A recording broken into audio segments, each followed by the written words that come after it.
What's up, everybody? Welcome back to the daily briefing. Oh, goodness me. All right, so last night we found out that Lacey Evans is pregnant.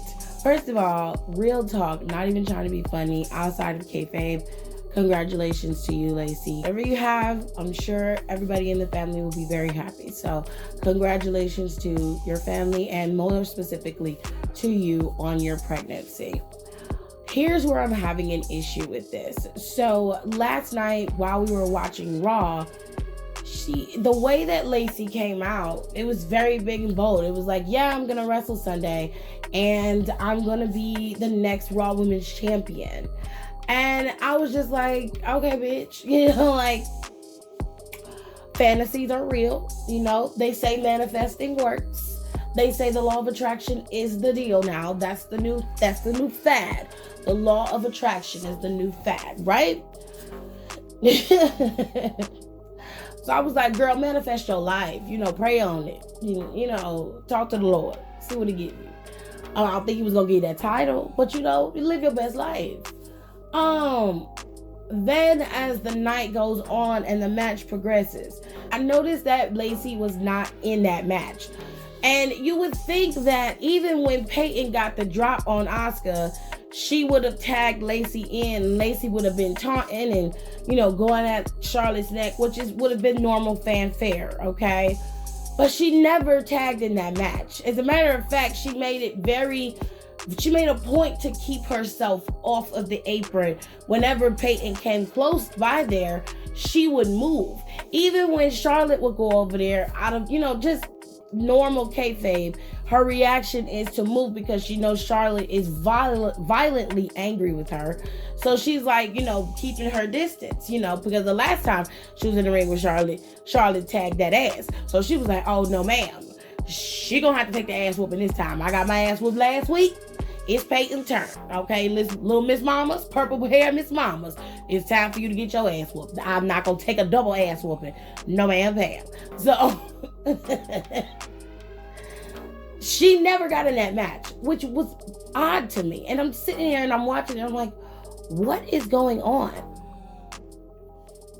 So, when the match is over, well, the match never really gets over because Lacey gets tagged in, but she doesn't want to wrestle. So Ric is like backing away with her and she's like, get her back. And all of a sudden, she gets a damn microphone.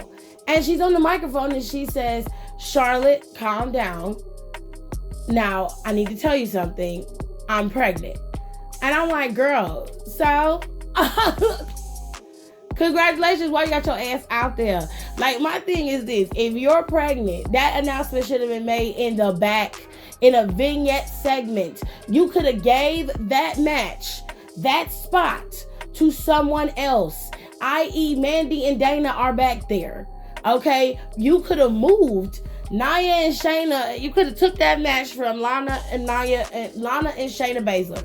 I'm not saying that they didn't have to have a match, but they could have been on the show. They could have interfered in the match. You could have had Mandy and Dana go up against Lana and Naomi to really test out their skill as a team. And then you could have moved into Lana and Shayna having the match later on that night instead of making it so that they already had the match set. I know that you were building to that, but you beaten this matchup between the four of them with a dead horse because prior to this, you had Lana going up against Shayna and Nia at least 2-3 times a week. I mean, at least 2-3 times in the last couple of months. So before she got injured, y'all. So in my mind, it was like, okay, y'all could have did this a different way. There's all kind of ways to do stuff, and y'all got a lot of ways to move, and you're not moving and shaking in ways that would make people interested. You're just going with the natural, not natural, but you're just going with the easy flow of things, and it's making people hate the product. People hated this storyline to begin with because it made Lacey appear as though she is trying to use Ric Flair to come up. The reality is that is part of Lacey's aesthetic. It's been that way since she's come to the main roster. She did it when she first got there, messing with Becky. She did it with Seth Rollins, trying to come up on Seth Rollins. And she used Corbin to try to gain that title too. They were working with each other, using each other. So it's not far-fetched from Lacey's, from her aesthetic and her persona to use a man to get what she wants. She has made that very clear. So that part, I'm not really like, oh God, this is so annoying. No, because you know that these type of women exist in the real world. The problem is it doesn't look right. It just looks like Lacey is fucking Ric Flair, and Ric Flair is he's so damn enamored with the fact that people are enamored with him that he's just going with it. And then on top of that, he's so TV hungry and fame hungry that he'll do anything to be on TV. And this is a part of the problem too. This was an unnecessary storyline, especially with Charlotte. Keeping her out of the story of, out of the title picture is not a hard task. Put her with somebody who needs to be built. Mandy and Dana are there. Help them. You see what I'm saying? Like, you didn't even try. You're not even trying. And that's where the issues are coming in at. Now, I don't know what they're going to do to beef up this roster, but it's very clear that they don't know what to do. And in my mind, even if you add more people, you can't fix what a roster with just adding more people. It's like having a broken marriage and then getting pregnant. Having a broken marriage and getting pregnant ain't gonna fix anything, because you still gonna have a broken marriage, and now you done added a baby to the issue, which ain't gonna help nobody. Okay, so first WWE needs to clean this out. They need to clean this up and fix this shit. Now, I don't know what they're gonna do for Elimination Chamber. I'm very lost and confused. Now, the reason why a lot of people's questioning if this is real or not, because Lacey isn't giving you much to work with. There's a video of a WWE exclusive that I'm going to play in here so you guys can see what I mean. And then I'm going to come back and give you guys the rest of the info about this, because it's worthy of being talked about, and I put this before the council. Seeing what Miss Lacey Evans just said, and of course it's just, you know, master manipulation type of thing. Everybody is confused, and a lot of the reports are saying that she really is pregnant.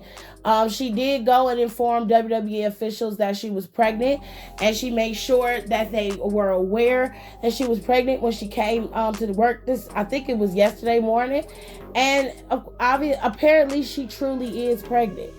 So they say she's going to work as long as she can, similar to the way Maria worked while she was pregnant.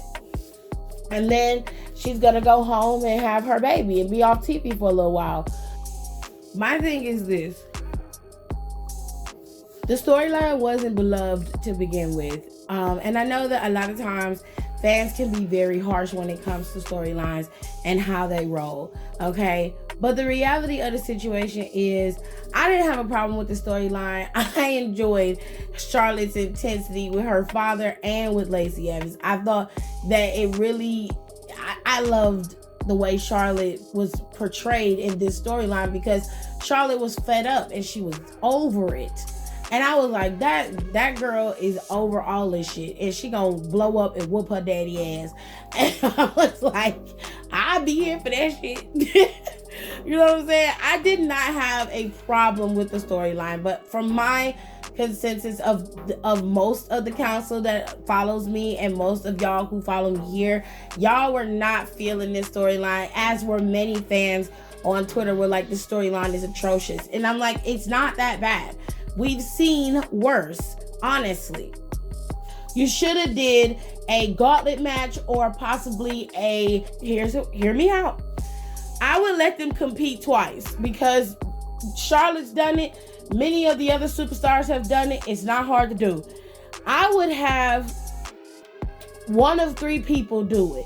And no, four. Okay, it would be between Mandy, Shayna, Nia, and Naomi. Okay, those are the four strongest people on the roster outside of Asuka, Charlotte, and Lacey Evans, character-wise, is a strong character, so I'm sorry, I just have to say that. But I would have them compete. I would have either Naomi compete twice that night, or I would have Shayna or Nia compete twice that night. So what I would have done is booked that battle royal or tournament for Monday, and I would have had the women going full spectrum wrestling all Monday. As a matter of fact, a tournament would have been better. So I would have had a tournament booked for Monday. Y'all would have been wrestling to see who's the number one contender for Asuka's title, because earlier that night, Lacey Evans announced that she was pregnant. You could have did that in a backstage vignette. You did not have to do all that grand shit on the damn show, okay? Then I would have moved into the tournament. Let whoever wants to win in the tournament be one of those 4 women. If it was Shayna or Nia, that would show you the beginning of the breakdown of their tag team partnership. Because ain't nothing like having somebody possibly get a shot at a title that you both want, and y'all both holding secondary titles, okay? It's no shade. I'm just saying, right? So I would have one of them or Naomi win, okay? She could still be tag team champion and compete for that Raw Women's Championship. Ain't nothing wrong with that, right? And even if she was to lose, she would still make it look like she had a chance to win. You see what I'm saying? But with Shayna and Nia, you could make that be the catalyst as to reason why they broke up they tag team. You could push forward, have one of them, have that person who won the tournament compete at Elimination Chamber against Asuka. Make it so that Shayna's out there or Nia's out there to support the other one. They cost them the match, and then you got a whole new rivalry with them two to play out at Fastlane. It's not hard, it's simple. But I put it before the council. You guys tell me what you think what they should do. Lacey Evans currently, as of right now, the storyline is that she's pregnant, and that in real life, they are going with the fact that Lacey Evans is pregnant. Lacey is not giving us any more information than what we have. She is letting us believe whatever we want to believe, if it's real or kayfabe. I believe that it is real. From the reports that I'm seeing and everything that's coming across, she really is honestly and truly pregnant. So as I said, I put this before the council. You guys let me know what you think. Do you think Lacey Evans is truly pregnant? How would you have booked the Elimination Chamber due to Lacey Evans' pregnancy? Y'all tell me what y'all think in the comment section below. I gotta go. That's my daily briefing.